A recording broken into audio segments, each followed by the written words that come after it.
Hello folks and welcome back to my channel. It is summer, which as everyone knows is my favorite season. I love outdoor summer activities, swimming, kayaking, hiking, just anything that gets me outdoors, gets me out in the sun. I am here for it.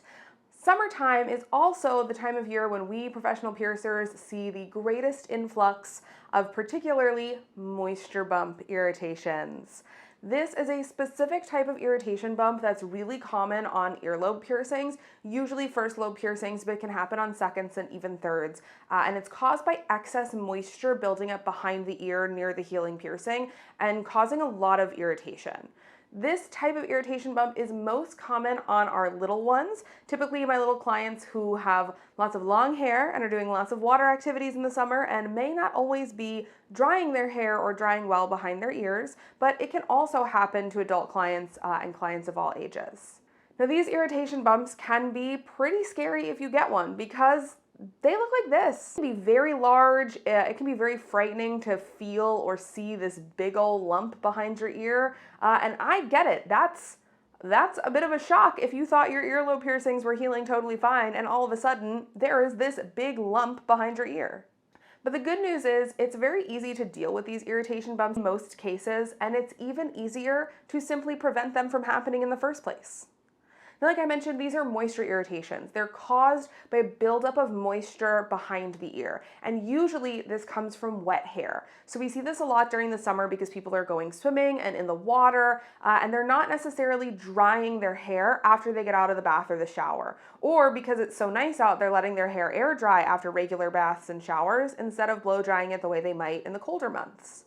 And when you let your wet hair hang down behind your ears while it's drying, a lot of moisture can build up back there, and especially a lot of moisture in your piercing channels, which are still trying to heal themselves.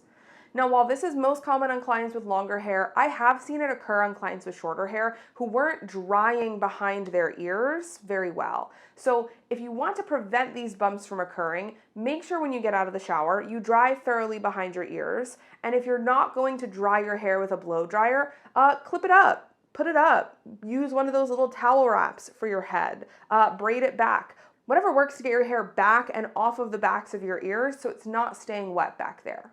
Now, in order to dry behind your ears, I really like using a blow dryer on a low setting. I find that using towels, it's really easy to catch or snag the back of your piercings, and using Q-tips or cotton products doesn't really always get the job done thoroughly. So my favorite method is a blow dryer on a low setting. Don't burn your ears, folks. Low setting or cool setting, and just blow dry behind the ears. And then, like I mentioned, whatever you need to do to get the hair up and out of the way if you're not going to dry it. I personally don't prefer to blow dry my hair because the heat can be damaging, and I do enough damage to my hair as is. So clips, headbands, wraps, braids, whatever works to get it off of back there. Now, these are all preventative steps, and the best way, obviously, to deal with any type of irritation bump is to just prevent it from happening. But what about once it's already there? Well, usually these can be remedied just by adding drying into your routine. So start clipping the hair up, start pulling the hair back, or blow drying it, start drying behind the ears thoroughly, and usually these irritations will eventually drain and go away. You can also try doing some dry hot compresses. I really like taking a hot rag in a Ziploc container. That way the moisture of the rag is not coming in contact with the skin because we already have enough moisture in this area. We don't need any more, and holding that behind the ear. I do have some clients who will take a hot tea bag in a Ziploc or in saran wrap and hold that back there. But the goal is to get heat on the area without making it more moist, and that heat can help with drainage. Now, these moisture irritations can sometimes progress into something more severe. They can sometimes turn into abscesses, and if that's the case, you may find yourself needing to seek medical attention. If you're unsure if your moisture bump is so severe that you should see a doctor, get in touch with your piercer. Send them some pictures of what's going on, shoot them an email, go into their studio for an in-person checkup. We can often take a peek and see what the issue may be and suggest whether it can be taken care of with regular piercing aftercare or whether you may need to make an appointment with your primary care physician. The good news is if it has turned into an actual abscess, most of the time my clients get prescribed a course of antibiotics, and by the time that course is done, it goes away and we're fine. but it will return if you are not keeping things dry behind the ears. So remember that it is really important that we are not letting that moisture collect up back there.